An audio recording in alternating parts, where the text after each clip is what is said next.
Final quote there about psychological control.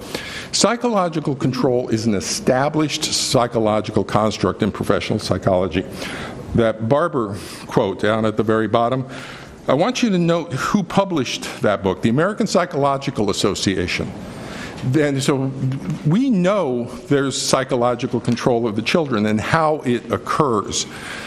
The way the narcissistic borderline parent gets the child to reject the other parent isn't by bad-mouthing the other parent. A lot of people think it's by criticizing. No, that's not how it happens. How it happens is get the child to believe that they're being victimized by the other parent. So let's say the child goes off and spends a visitation period with their mom, comes back to the narcissistic dad, and the dad starts questioning the child. How are things at your mom's house? Fine, everything is good. Really, you guys didn't get into a fight? No fight. Really, no arguments about anything? Now, if the child doesn't criticize the other parent, then the narcissistic dad's going to stay on it, and if she doesn't do it, he's going to get cold, he's going to get rejecting, he's going to communicate to the child, you didn't do the right thing. You didn't give me a criticism of the other parent. The moment the child realizes that, the child knows what the dad's wanting. They're wanting a criticism of mom. Well, it was kind of boring over at mom's house. That's all it takes. It's just a little criticism. The dad is then going to inflame that and say, oh my God, I can't believe she doesn't have things planned for you. She's so selfish. She only thinks of herself. She never considers what anybody else wants. Now, it looks to the child and to all the world as if it's the child criticizing the parent and that parent's just being supportive of the child. No, it's incredibly manipulative. Narcissistics and borderline personalities are the best at manipulation. You get the criticism out of the child, then you come in and support it, and you look like the nurturing parent, and the criticism's coming from the child, and all the nasty stuff that you're doing is hidden underneath the child. Notice what I said in that. Oh my gosh, she's so self-centered. She never considers what anybody else. He's criticizing the other mom. He's giving the child a framework for denigrating the mother. But it doesn't look like it, because it's the child who said it was born, and he's just being understanding. And you do that for a couple months, year. That child knows the story. That child knows the routine. They come back from a visit with mom's house. Dad says, how are things at mom? Oh, she was so selfish. She didn't listen to me. She didn't... Gives the dad what he wants, and then the dad starts to go. And so the way that the father, or the way that the mother, the borderline mother, creates the rejection of the other parent is by getting the child to believe they're being victimized by normal range parenting. Now, I want to explain a little bit where that comes from. And that's that next page on the handout with the blue diagrams down here. Now, that's Aaron Beck at the top. Aaron Beck, again, is one of the top people in professional psychology. And he talks about schemas in our attachment networks. Our attachment system forms patterns of relationships, expectations. What do I expect from myself and from the other in relationship? And then we use these patterns, these schemas, to guide our interpersonal relationships throughout our lifespan. What happens for the narcissistic or borderline parent is they had childhood trauma of their own. That's what created their narcissistic and borderline parent, is that they came out of child trauma, psychological or physical, potentially sexual abuse of them as a child that created their narcissistic and borderline personality pathology.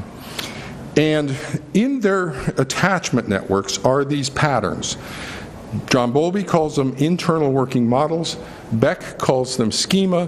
Freud called it the transference. We know what this was happening. We have these patterns in the brain.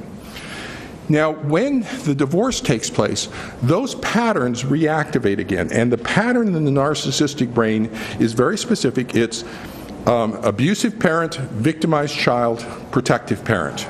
We have that schema pattern, that trauma pattern in the internal working models of the narcissistic borderline parent. Abusive parent, victimized child, protective parent.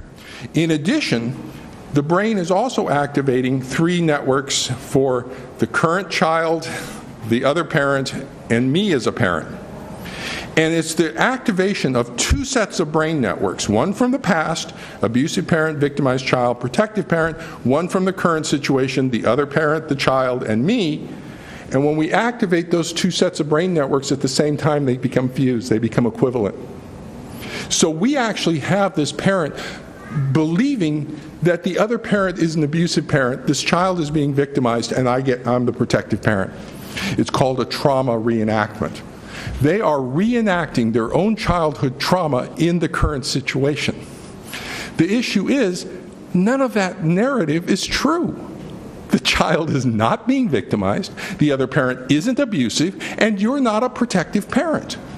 It's all a false drama, it's all a false narrative, a kabuki theater that is created, and the moment they get the child to believe they're being victimized, that automatically defines the other parent as abusive. You can't have a victimized child unless you have an abusive parent. I don't care what that parent has done or what the parenting, they've automatically been defined as the abusive parent, and then it allows the narcissistic parent or borderline parent to come in and be the protective parent. I'm protecting the child from the abusive parent, and the child says, yes, I'm being abused. The child comes into my office and says, my dad abuses me. I say, well, what's he do? He says, he took my iPhone away. Well, that's not abuse. Why did he take your iPhone away? Well, because I was mouthing off and wouldn't do what he said. That's called discipline. That's not called abuse. But you can hear that, how it forms when the child goes back to their mom and says, Dad took my iPhone away. Oh, I can't believe that. He's so insensitive to you. And she creates this false belief in the child that the child's being victimized. And so the child runs out to the therapists and lawyers and the judge and says, yes, I'm being abused. If you don't explore that to the next level, what do you mean being abused? Took my iPhone away. If you just buy the abuse, oh, yeah, okay. Dad's being a problem. Dad's too insensitive to the child's feelings or whatever. And people start to believe the false narrative that's being created. Now, is there authentic child abuse? Absolutely. I worked in the foster care system. When I was working early childhood, I worked with kids in the foster care system. Electrical cords, sexual abuse. There's absolutely child abuse out there. The way I explain it is, dogs exist. Child abuse exists. Cats exist. The narcissistic borderline personality pathology of a parent exists. The existence of dogs does not nullify the existence of cats, nor does the existence of cats nullify the existence of dogs. Both of them exist. Now the issue is, both dogs and cats have fur, 4 legs, and a tail. So how do we tell them apart? Well, cats have retractable claws. Dogs don't. Cats go meow. Dogs bark. And we can actually look at their DNA and tell them apart. So if you know where to look, you can tell them apart.